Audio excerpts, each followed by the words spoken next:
If you're an emotional human being, when I mean emotion, both negative and positive side of emotion, this video is not for you. Yes, I don't need people who are emotional. I need people who are logical, who has understanding, who need to listen to an opinion, give critical thinking to it. Today being 30th of May, 2025, is called Biafra Heroes Day. Therefore, this video is basically going to concern Ndigbo generally, Ndigbo worldwide. Ebe niile Ndigbo no, Igbo no n'olu, Igbo no na ndịda. Igbos in South, Igbos in North Central, Igbos in Southeast, Igbos in Gabon, Igbos in Guinea, Igbos in Haiti, Igbos in Southern America, and the Igbos in diaspora. And ndị Igbo bizi ebe dị iche iche as a foreigner. Ya gazielu ndị Igbo niile. Ihe mere eji gbuo ndị Igbo between the year 1967 to 1970. Ọzọ emezina. And let our heroes rest in perfect peace. Ọzọ emezina bikonu. We need to look at it and learn from it and move to the next stage. Yes, we need to move forward. So this video is going to address the positive that we need to draw from what is going on in Ndigbo. Yes, before I go into the main reason why I want to make today's video, I want you to understand that I have utmost respect for the Southeasterners Igbo. I have to specifically say this, and I have to re-emphasize it. I have said it that Igbos are not only in Southeast. I'm an Igbo man in South, but I personally, from my observation, having read the history, having read what transpired, I respect and I give credit and kudos to the Southeasterners Igbos. Not just this generation, but the generation that fought the Civil War. Allegedly, Chukwumanzogu from today Niger Delta, South, Delta State, Okpanam, was accused of carrying a coup in January 1966. And that led to a counter coup July 1966 too. And we all know what happened. The whole Igbos, whether Igbos in South, whether it's Igbos on North Central, whether Igbos in Southeast today, although South and Southeast were all called Eastern region that time, Igbos were massacred. And some people who are still claimed today are not Igbo, fall victim of it. There are some Ibibio, some Efik, some Ejos that were mistakenly killed during this process. Just like what happened in 2023 election, where some people were beaten, some Yorubas were beaten, assuming they are Igbos. Some were beaten because they see them as an obedient supporter, because they are not supporting Yoruba. So a lot of people were casualties. So I respect that opinion. And people were massacred, killed in every part of Nigeria in a retaliation of what people see as a one-sided coup of January. And that led to Ojukwu declaring the Republic of Biafra. Now, what am I trying to say? If the Southeastern Igbos or the then Eastern region do not see Delta Igbos today, do not see their Nyomas, do not see Okpanam people as Igbos, how would they lay down their life, 3 million of them, for just an allegedly crime they say one person committed? Yes, everybody is saying, today you come and boldly be saying there's no Igbo in South, but you said that Chukwumanzogu is an Igbo man. So when he commit a crime, he's an Igbo man. But when he said that he's an Igbo man because he did not commit a crime, he say he doesn't have right to say it. Stop dragging us as Igbo. I shared a video how and a veteran of Biafra in my village, Ndigbo, told me that people were also killed in Ndigbo. Everywhere the Nigerian army enter, they kill people. But people will come and be lying saying that Biafran people, they kill people because you want to lie. So you see, this is why I have respect for the Ndigbo in Southeast. They have this thing of putting body for whatever that concern their brothers. It is in the nature of Onyaya na Nwanneya. Nwanneya na Nwanneya. They know how to stand for their brothers. But it's we in the South, so-called, or we in the North Central are the one trying to deny them. But they have been the one standing for us. Look at today, being their Heroes Day. Everywhere in Southeast, there is no movement. And tomorrow you come and say, Igbos don't love themselves. Igbos are not united. What do you want? What do you call unity? If people can sit down. Now, this is not a public holiday declared by Nigerian government. This is not a public holiday declared by the Southeastern region. This is not a public holiday declared by the government of any state. These are people individually decided that today being May 30th, every May 30th, no movement in the whole of the region. Even Nigerian government cannot stop it. They have been doing protests for the last 4 years, every Monday. As I'm talking to you this week, it is only 2 times that children has gone to school. And those 2 days that children did not go to school, including today, no be say, now government say may they no go school. Ndigbo on their own, the fathers of the children, the mothers of the children, obey the agreement they have. And you say Igbos are not united, you say they don't love themselves. You are just a liar who doesn't want to accept the truth. Look at it now. Look at it critically. You can see, I'm showing the evidence. The roads are dry. People are observing it. Everywhere dry on each other. Used to be one of the busiest. Look at it here. You see how dry it is. Nobody is coming out. Anyway, I want the Igbos to see that it is not the federal government that is their problem. Based on these 2 days observation they are doing, if Ndigbo worldwide and if the Southeastern Igbos could on their own make every Monday a very busy day in a week everywhere in the world to be a public holiday, and the government of the day, federal government, state government, local government, councillors, senators, constituency, could not stop them, then tell me why they think that the federal government can stop them if they unite to do something positive for their region. Yes, today is a Biafran Heroes Day. Everywhere in the Southeast, there is maximum observation of this. Even though I don't see it as a celebration, I see it as a mourning day. If the Igbos can do this, why do they think that they can't initiate a movement that can make them have support, have steady light, and have good government, even while they are still in Nigeria?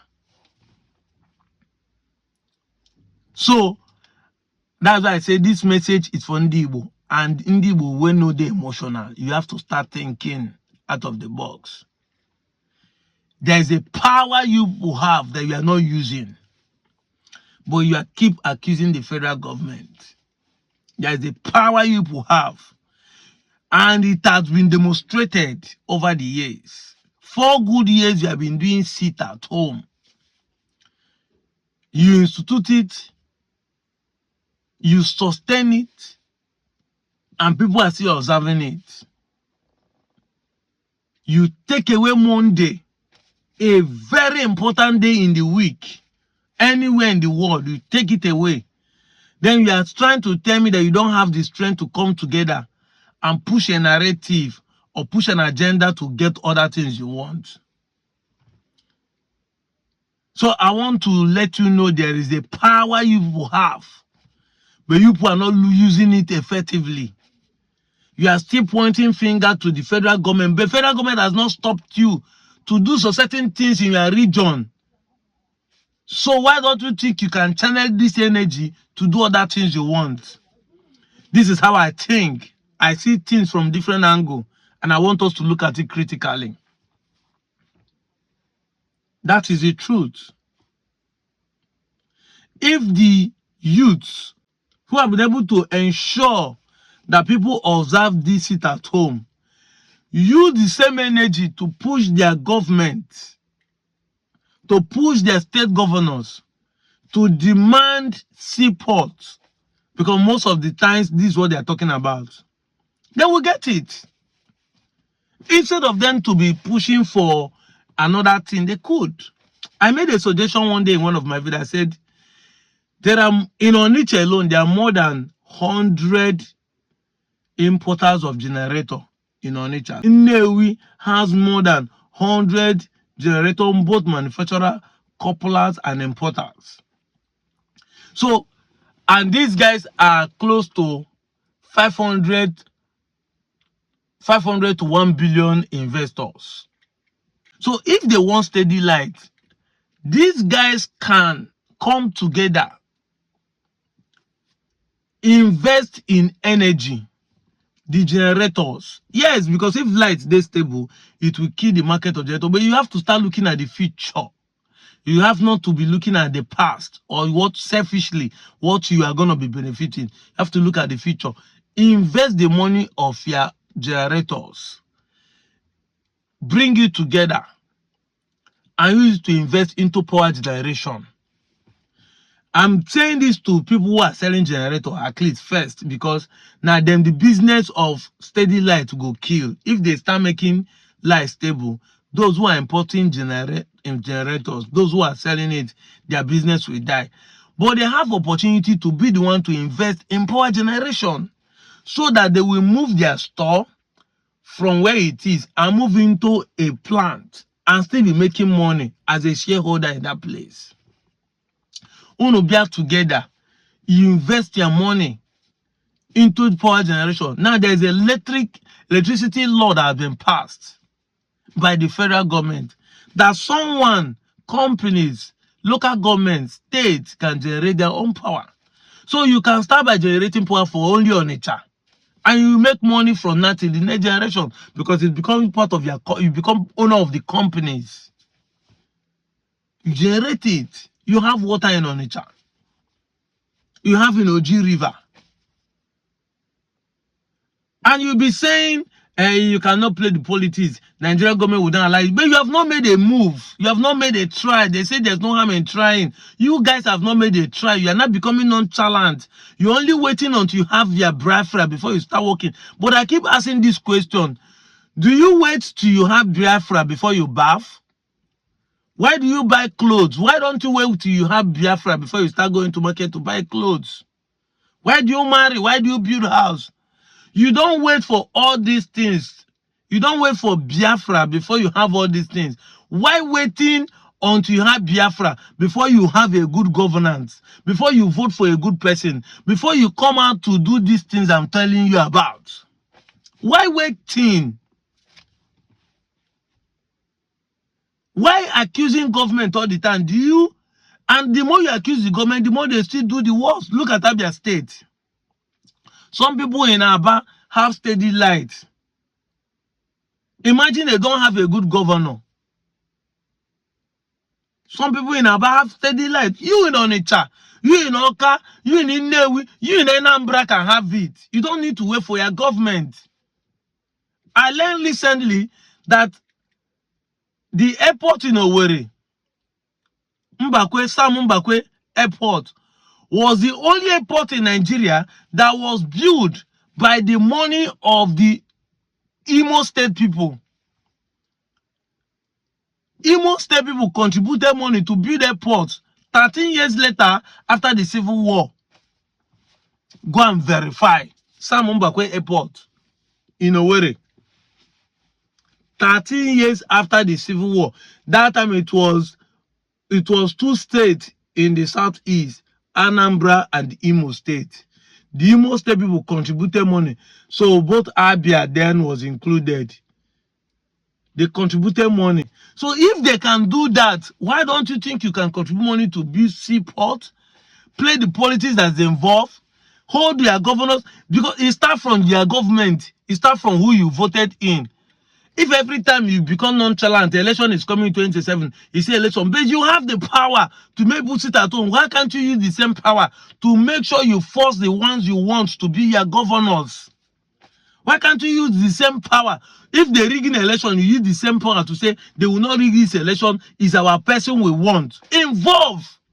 You don't wait until you have Biafra, you start building your nation. You don't wait until you have Biafra before you marry, before you born Pekin, before you send them to school. You don't wait for Biafra before you make love. Why waiting for Biafra before you have what you have? Before you have security, before you have a good governor, before you have someone who will give you steady light. It doesn't make sense. We can't continue like this 50 years plus after the Civil War. People are laughing at Ndigbo. Go and build their place. Go and build their place. Meanwhile, schools. It's not possible. And I've looked at it critically. There is a potential in Igbo land. I'm not talking of the human capital or the strength you have to do things or the ideology. I'm talking of the power you have to make people to comply, to do sit at home every Monday for 4 years. You think about it. You can channel the same energy to get whatever you want.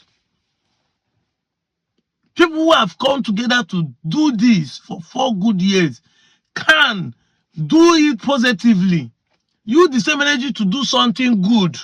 Amen. The same strength to enforce people to do something good for you. But this is my message today. Like I said, if you're emotional, this message is not for you. You have to look at it critically. You have to think out of the box. Election is coming. Don't wait until you have Biafra before you vote. And it starts from you. Now that you know that Nigeria election is based on party, it starts from you involving in political parties. So that during the primary, you can decide a good man to come out for primaries. Because if a good man come out for primaries for a party that you know they will rig into power, then you settle it from the root. So you have to be thinking deep to find how to get these solutions for Ali Igbo. And every other part of Nigeria can adopt the same system. But at least this message is for my own people. Charity begins at home. Ndigbo, you have something potential in your hands. Mostly Igbos in southeast. You have something potential because South now, it's not only us that are there. We have Urobo, Isoko, Ishakiri combined with us. So it might be difficult to have this kind of synergy. People start playing tribal card. But here, all of you are Igbos. 90%, 95% are Igbos. The people that you say the Kakandas or like in Anambra, the Kakandas and the Igalas are not many. And they're going to comply if a good man is going to be voted in. Let's do something. Let's do something. Let's change the narrative. Let this celebration bring a reflection and a good way for us to look at life. I'm not Mono ne wute no bi na na afo ebuka ibia na eku ya enu ka ndị mmadụ ga be na comment section na bido tiwe we don't want anything politics, we don't want to vote the right person, we just want Biafra. Yes, you want your Biafra, no problem, but as you are waiting, what are you doing to better your life? That has been the question. What are you doing to better your life? There are people that are waiting for the coming of Jesus Christ. Jesus Christ never come, they don't die. Are they waiting for the coming of Jesus Christ? They didn't go to school, they didn't marry. Is that what you are doing?